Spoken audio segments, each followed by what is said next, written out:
বিক্রি করছো তুমি? তাই? কত করে মাছ? হ্যাঁ,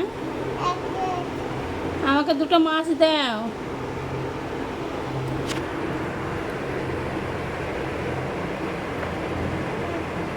এটা কি মাছ? চিংড়ি মাছ। চিংড়ি মাছ, ও ভালো চিংড়ি তো।